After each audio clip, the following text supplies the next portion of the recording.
Hello and namaste.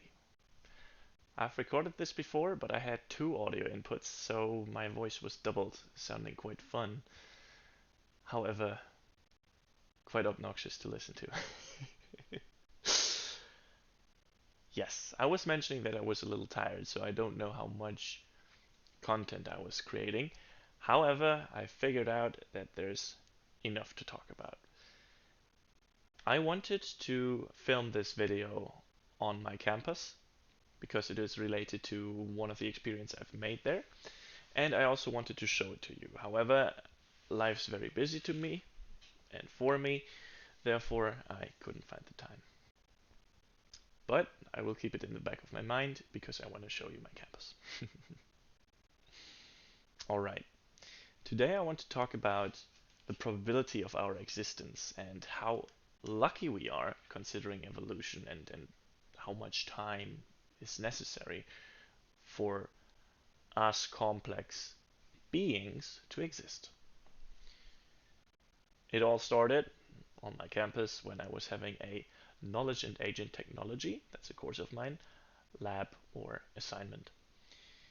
There we had to do several experiments with a simulation of agents and how they perform and live in an environment with scarce food resources.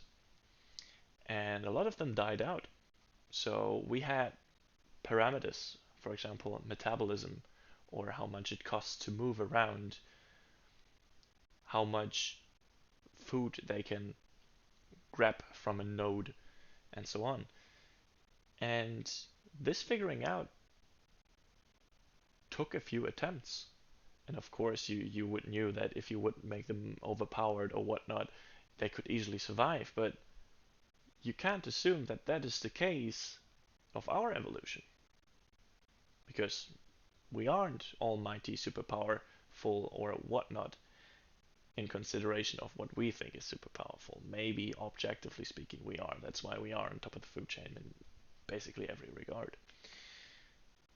However, all this, applying it to the real world and to us, just shows how lucky we are, how slim the probability is that we exist and are at the point we are right now, and how many species that we may not even know of have died out before us. Sometimes you think about all these challenges that humanity has to face, for example, climate change, my favorite one, and you don't appreciate that we exist, that we are at the point where we are right now, seeing the grand scheme of things. And all this got me thinking about why we haven't found extraterrestrial life forms yet, aliens. And it ties in neatly with the Gaian bottleneck or Gaian bottleneck theory that past life forms that were as complex as we are, maybe a little less, maybe a little more complex, simply died out. They didn't make it. They had faced challenges like climate change that made them extinct on their planets or even galaxies if they've gotten that far. There's also these ideas of the rare earth, that we are unique, that there's nothing else that has gotten to the point of where we are. Also quite interesting, but I don't think it's necessarily the case. An interesting theory is also the great silence, that we are simply not worth it. Turning the tables, and even though we are super lucky to exist, maybe there's other life forms that were even luckier,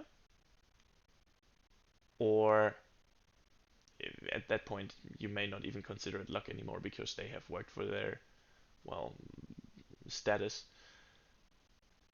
that we are simply not worth it to contact because they've gotten so much further ahead.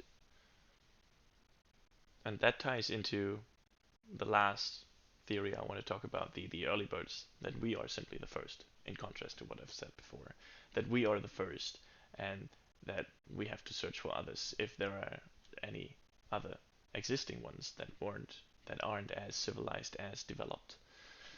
But yeah, time's running out.